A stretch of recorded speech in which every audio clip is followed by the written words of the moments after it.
राजस्थान के हृदय में अरावली की पहाड़ियों के बीच एक ऐसे राजा की कहानी है जिसकी वीरता आज भी समय की रेत में गूंजती है। ये कहानी है मेवाड़ के अदम्य योद्धा राजा महाराणा प्रताप की। भव्य कुंभलगढ़ किले में जन्मे युवा प्रताप किसी अन्य की तरह नहीं थे। वह सिर्फ एक राजकुमार नहीं थे, वह मेवाड़ के लिए आशा का वादा थे। अपने बुद्धिमान शिक्षकों के संरक्षण में प्रताप एक कुशल योद्धा और चतुर बन गए विद्वान। उनके राज्याभिषेक का दिन गर्व और उत्सव का दिन था, लेकिन यह वह दिन भी था जब उन्होंने एक प्रतिज्ञा ली थी, सभी बाधाओं के खिलाफ अपनी भूमि और लोगों की रक्षा करने की प्रतिज्ञा। उनकी प्रतिज्ञा की सच्ची परीक्षा शक्तिशाली मुगल सेना के खिलाफ हल्दी घाटी के महाकाव्य युद्ध के साथ हुई।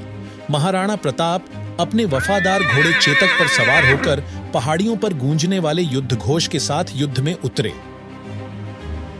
युद्ध के घने में जब सब कुछ खो गया हुआ लग रहा था, ये चेतक ही था, उसका वफादार घोड़ा, जिसने लंबी छलांग लगाकर अपने मालिक की सुरक्षा सुनिश्चित करते हुए उसे बचाया।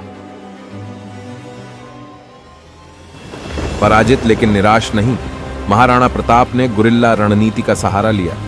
वह एक छाया बन गए, तेजी से हमला कर रहे थे। उनके हमले हवा की फुसफुसाहट के समान थे, लेकिन तूफान की तरह घातक थे। लंबे संघर्ष के बाद उन्होंने सफलतापूर्वक मुगलों से उदयपुर और कुंभलगढ़ को पुनः प्राप्त कर लिया।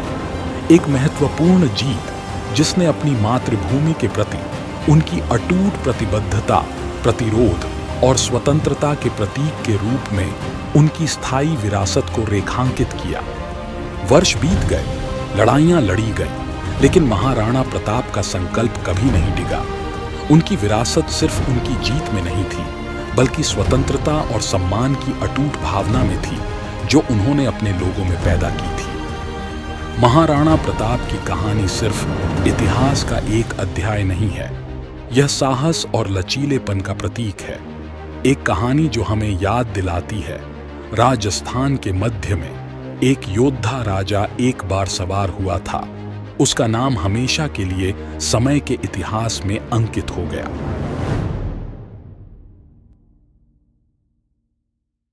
ऐसी दिलचस्प कहानियों के लिए सब्सक्राइब करना and press the bell icon to get notified.